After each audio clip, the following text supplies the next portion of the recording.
We're watching True Facts. Pigeons are tricking you. From Z Frank. And I'll eat my chippies while we watch this. This episode is sponsored by CuriosityStream. You might think that pigeons are just mindless peckers. Well, then what's this one doing pecking at a computer screen? Why is this one in a box with a banana? And will this pigeon live to see another day? You're about to find out. If you've ever seen a pigeon walk, you might have wondered what's going on with all the head bobbing. Are they broken? And they do a lot of it, up to 8 times a second. So fast, in fact, that it wasn't until the 1960s. See, VTubers are also like pigeons. We do a lot of head bobbing. That they realized that this forward and backwards motion was an illusion. It's not a bob, it's a thrust and stop. You can see it if you slow it down. The head goes first and then stays absolutely still while the body moves forward to join it. And it turns out they're not broken at all. This movement has to do with their vision. Here's one way to look at it. Let's say that you are casually perusing some random page on the internet. You wouldn't do this. Continuous scrolling? No, you can't focus on anything. Yeah, you can't focus on continuous scrolling. It'd make you sick. That's why it's hard to go through an Instagram feed with someone else driving, for example. More likely, you would do something like this. Scroll and pause. And that's because the light receptors in our eyes need a moment to recover between images, or else it's all a blur. That's essentially what the pigeon is doing with its head. Now, we don't bob our heads like the pigeon do, but our eyes are constantly trying to keep the world still. Here, try and move your eye from that teal dot to the orange dot along the horizon line. Notice what your eyes are doing. They're jumping a bit, like this. You can try as We're learning so much. Technology. Eyeball technology. We're learning about eyeball technology. hard as you like, but you can't move them smoothly. But you don't experience that motion as your eyes jump from one place to the next, because your eyes sort of shut down during those jumps. If you look at this image, you'll notice that your eyes seem to automatically move in the direction of the motion, which is a reflex designed to keep the image still. And That's weird. these sorts of reflexes are found in almost all animals that have eyes, and are responsible for things like the gyroscopic head of a chicken. I love that. Little chickens, their heads just stand still as their body moves. Mine just focus on Cammy. It makes the viewing easier. I imagine that would make it easier. I'm a nice central focus. Anything going too crazy, just focus on me. A murder chicken? Anyway, if you put a pigeon on a treadmill that's moving at the same speed that they're walking, they don't bob their head when they walk because their surroundings are still. And Pigeon on a Treadmill's the name of your next album. You're welcome. Now, if you spend any time watching pigeons, you might be wondering on a scale of 1 to a leg-humping chihuahua, just how horny are they? I'm sure you've seen it. A male pigeon does this head-bowing thing and waddles up to a female with his tail all I've seen pigeon mating rituals. Yes. fanned out. It can look a bit pushy, to be honest, and a lot of these gestures are the same as a male would use to be aggressive. But in this case, it's more like a dance. Jerry, these are wood pigeons. I don't care if it's cheaper, Jerry. It's the wrong species. How much cheaper? Oh, well, let's hope they don't notice. He bows, and then she might peck at the ground a bit. Naughty. And seeing that, he might turn a circle or two and rush towards her and then stop and preen for a moment. And it's exciting. Gets the hormones flowing. And at this point, he might... This channel is way too horny. Oh my god! What timing? go in for a little peck. Not a kiss, like an actual peck. And that might lead to beaking, which is when you know it's getting real. So she puts her beak inside his beak and he pukes up a little food for her to eat. Ew. I mean, we've all done it. No? Now, of course, reeling from the glorious taste of his vomit, she might squat down, signaling she's up for it. And then it's just a matter of getting her tail feathers out the way. But of course, if you're out on the street watching, most of the time it doesn't seem to go that well for the males. And you might think the whole pigeon scene is a bunch of bachelors getting rejected all day. But here's Aren't they just rubbing cloacas? the thing. First off, pigeons will often mate for life, which means a lot of these pigeons probably know each other, and it's more of a, no, Steve, I don't know what has 2 thumbs and wants to get laid. And I told you the joke doesn't work, you don't have thumbs. And these displays aren't always just about leading up to mating either. Couples will often do these displays to reconnect, and it can actually be quite adorable. Wings all wrapped around each other. And they do a little version of this dance when it's time to pick a location for the nest. Alright, so we should probably have a chat about pigeon nests. Look at this, I type in pigeons and I can find a whole episode on the pigeons of New York City. There's people who raise them on the rooftops over there. It's an example of why CuriosityStream is the single best value in entertainment right now. This is an ad, guys. Especially if you like the smart stuff. What do you like, dinosaurs? Oh, they got dinosaurs. CuriosityStream has thousands of documentary films, shows, and series on basically everything that's interesting. The science of cute, that's two of my favorite things. And I'm not talking about dill pickles and cream cheese either. You should try it. Dill pickles and cream cheese are delicious. Add some dill in there, like extra fresh dill. Put it on a bagel. Listen, I just watched an episode of Economics Explained, where they tried to estimate the economy of the Star Wars galaxy, including the GDP. I almost died of nerd. There's new content that comes out every week for everyone, including the children's. And the crazy thing is they have annual plans that start for under $4 a month. For all of this, it's crazy. I think they need some Economics explained to them. Go to curiositystream.com/ZayFrank and use the code Bagel. ZEFRANK. You'll get 25% off when you sign up. An amazing value, and you'll be supporting a sponsor of this show. Check them out today. Where were we? Oh, right. Now, pigeon nests get a bit of a bad rap. I mean, it's true that some of them look like the pigeons read the instructions after a bottle of tequila and then woke up vaguely remembering that it had something to do with sticks. I mean, come on, that looks like the end of Act 2 in The Three Little Pigs. But before you judge, you should ask what the purpose of that nest is anyway. These sorts of pigeons are essentially domesticated rock doves, and rock doves are cliff dwellers. And in those little cliff hidey holes, the main thing is to make sure your egg don't roll away. They don't have to build some sturdy stick bowl to make it stay in a tree, although... Oh, look at the baby. Side note, you don't need a nest in a tree either.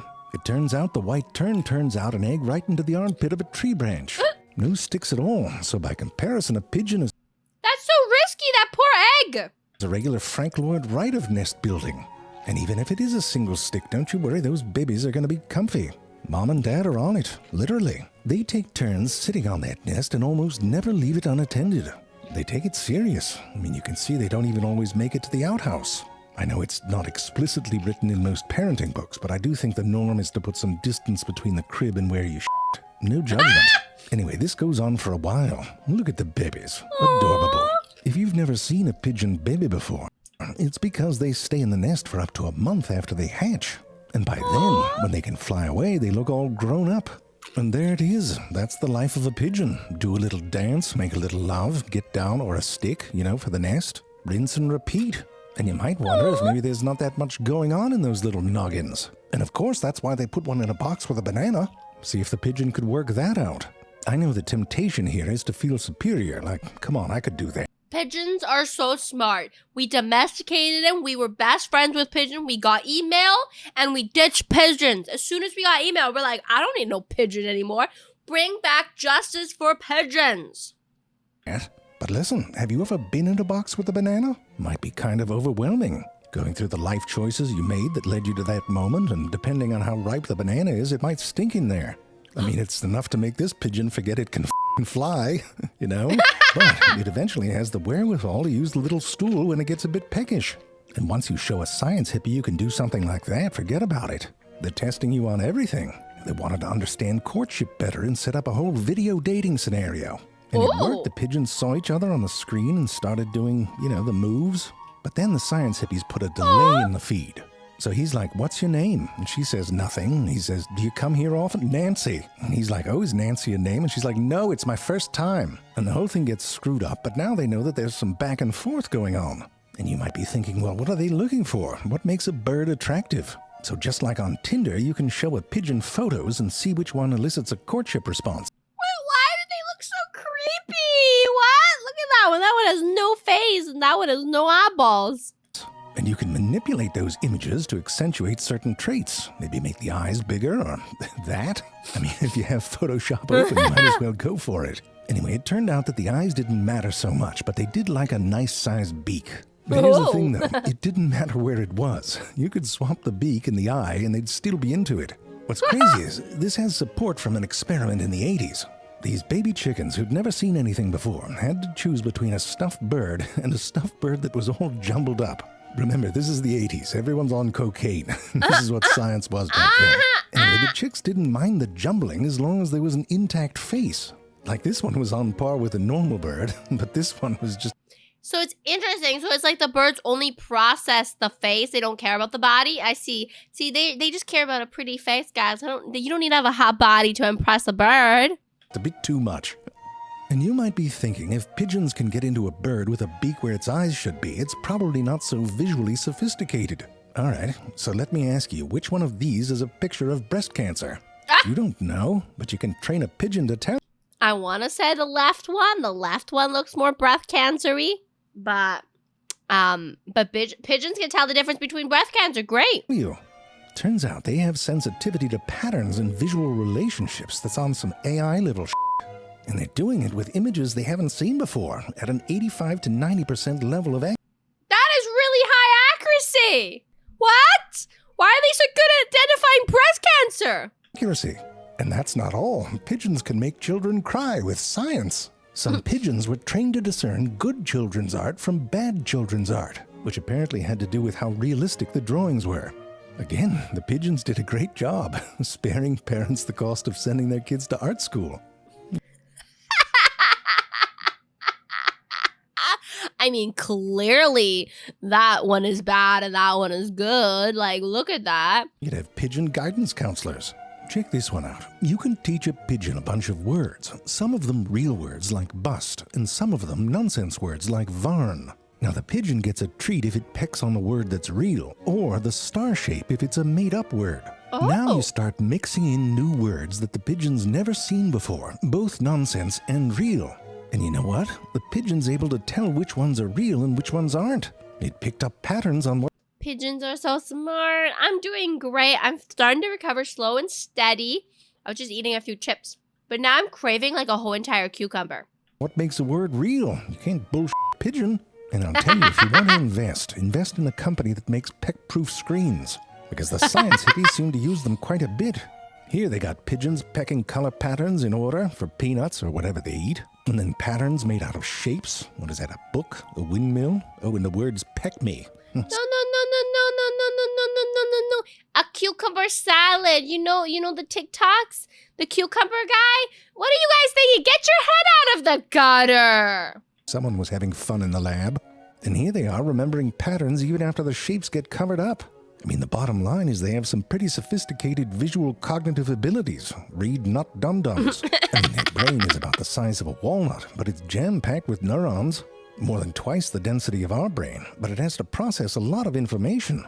They have 2 highly sensitive areas or foveas in each eyeball compared to our 1, and they have a field of vision that covers 340 degrees. Compare that with the 0 degrees covered by a dead pigeon. And you need those kind of peepers if you have falcons chasing your ass from all directions.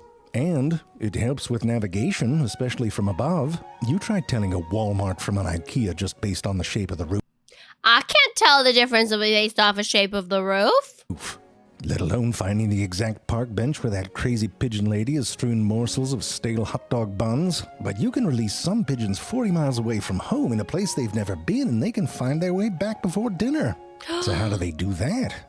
They get less lost than I do. One more recent theory is that they create little molecules in their eyes that interact with Earth's magnetic field. What? So they can kind of see Earth's magnetic field, and that works day or night. I mean, if they've got that, it's a little less impressive. A big fly this way sign in the sky. I mean, I'd take back those war medals the pigeons got. It's bullshit. It's Varn. He don't puke in my mouth no more. He don't drag his tail on the floor. I think this pigeon love is gone. I think this pigeon love is Not the over. pigeon love! Pigeon love, we're getting Pigeon shit love! on from above. Pigeon love, we're getting shit on from above. He don't puke in my mouth no more. He don't drag his tail on the floor. I think this pigeon love is gone.